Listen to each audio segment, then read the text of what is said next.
visiting the fortress on the inside too. We then got back down to reality, where I saw this monument dedicated to Paul I, the creator of the famous Mozart Kugel suites. They are kind of like the symbol of Salzburg and Austria in general. This cool statue is called the Cloak of Conscience. I was extremely impressed with it because I have none. So I shoved my face into a form of churros. Not very good and definitely not worth the sin. Then I went to pray for forgiveness and asked God not to sit that chocolate sauce on my hips. But seriously guys, this amazing architectural masterpiece is the Salzburg Cathedral.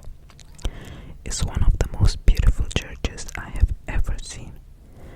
Even if you are not a religious person, when you enter there, you just can't be immune to the feeling. There was also an awesome organ concert while I was inside, really impressive. The very first cathedral was built in 767.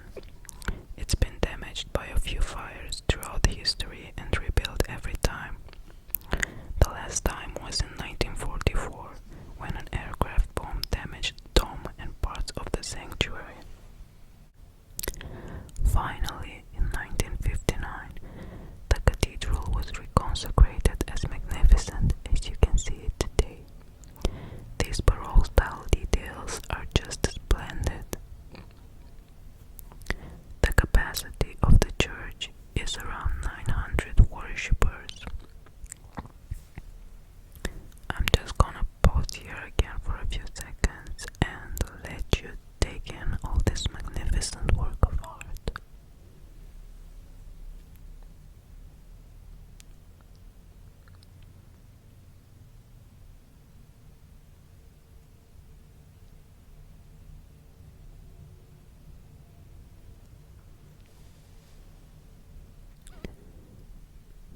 This bronze baptismal font is the place where Mozart himself was christened. It's absolutely beautiful. And speaking of the maestro, the next stop was the house he was born in.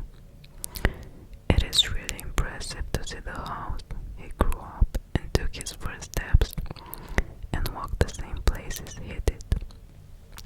Some of the things in the house are the original items. On the walls you can see Mozart's portrait and the portraits of his family. Some of the paintings were actually since the time he was still alive. Overall, it was an overwhelming experience being there and seeing all those things. This is actually Mozart's violin, a strand of his hair, and a few other items that belong to him and his family. I couldn't help but imagine little Mozart running up and down here. This is Mozart's original clavichord.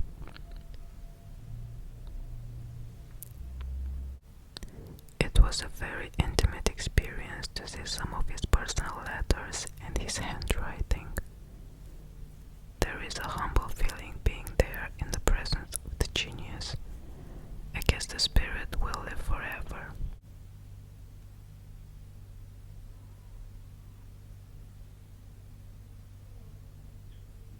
And since I was still in Mozart's spirit, I decided to go visit the house he lived in for a while. Not knowing that just next to it I'm going to stumble upon the house of birth of Christian Doppler, the famous physicist. Unfortunately, I didn't visit, and I couldn't take any pictures in Mozart's house. Then I visited another wonderful church. This is the Church of the University of Salzburg, another Baroque-style masterpiece that is a must-see if you're ever in town.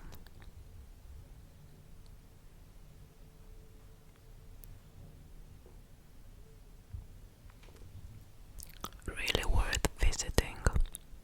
I guarantee you won't regret it.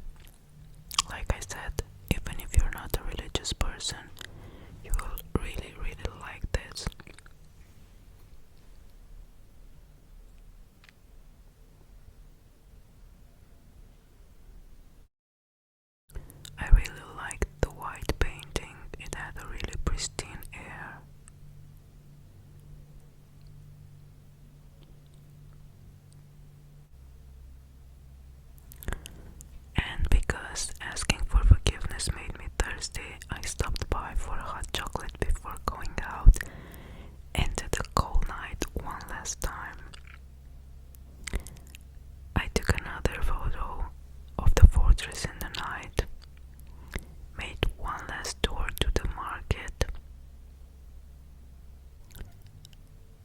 said my goodbyes